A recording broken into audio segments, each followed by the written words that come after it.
গন্ধ, তত ধানের গন্ধ।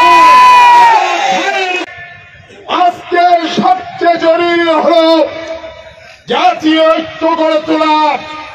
অপশক্তিকে রুখতে হলে, ভারতীয় আধিপত্যবাদকে রুখতে হলে, আওয়ামী লীগের দোসরদের রুখতে হলে, লুটেরাদের সাম্রাজ্য ভেঙে দিতে হলে আজকে দরকার জাতীয় ঐক্য। আমরা বলেছি কুয়াশার সকালের পর আপনারা এসছেন। আজকে আমরা মেহেরপুরের ইতিহাসে সর্ববৃহৎ গণমিছিল করব।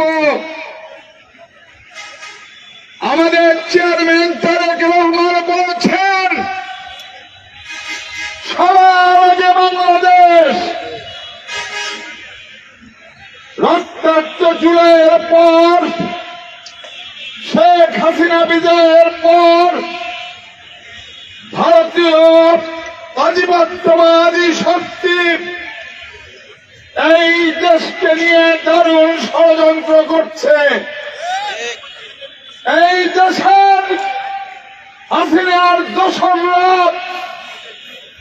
এখনো পর্যন্ত বাংলাদেশকে অস্থিতিশীল করার চেষ্টা করছে। এদেশের স্বাধীনতা সার্বভৌমত্বকে নষ্ট করার চেষ্টা করছে। সেই চেষ্টার অংশ হিসাবে আমরা উৎকণ্ঠার সাথে লক্ষ্য করছি, জাতীয় রাজনীতির নাম করে কেউ কেউ এমন বক্তব্য দিচ্ছেন, বাংলাদেশের 56,000 গ্রামের 18 কোটি মানুষ যখন ঐক্যের স্বপ্নে বিভোর, সেই ঐক্যকে বিভাজন করার চেষ্টা করছেন। প্রিয় নেতা তারেক রহমান বলেছেন, আমরা বলি মানুষের ঘামের সাথে লেগে আছে ধানের গন্ধ। রক্ত আর ঘামের মধ্য দিয়ে জুলাইয়ের রক্তাক্ত গণঅভ্যুত্থানের নেতৃত্ব দিয়েছে ছাত্র জনতা। সেই গণঅভ্যুত্থানের মধ্য দিয়ে নতুন বাংলাদেশ নির্মাণের যে স্বপ্ন আমাদের চেয়ারম্যান তারেক রহমান দেখিয়েছেন, সেই স্বপ্নকে যারা নষ্ট করতে চায়, সেই স্বপ্নকে যারা ধ্বংস করতে চায়, তাদের বিরুদ্ধে আবার রাজপথে নামতে হতে পারে।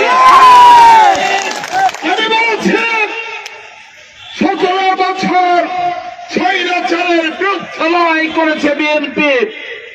17 বছরে বিএনপির শত শত নেতা কর্মী গুম খুনের শিকার হয়েছে।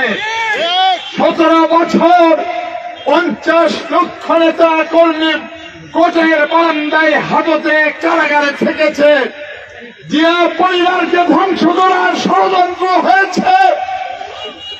শহীদ রাষ্ট্রপতিকে হত্যা করেছিল ভারতীয় অনুচররা এবং তার দোসররা।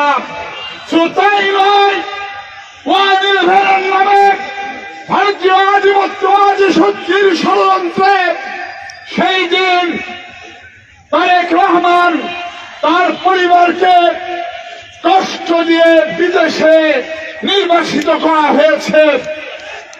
আমাদের দেশনেত্রী এশিয়া মহাদেশের নির্যাতিত মানুষের কণ্ঠস্বর বেগম খালেদা জিয়াকে বাড়ি থেকে বের করে দেওয়া হয়েছে এবং মিথ্যা মামলায় কারাগারে প্রেরণ করা হয়েছে।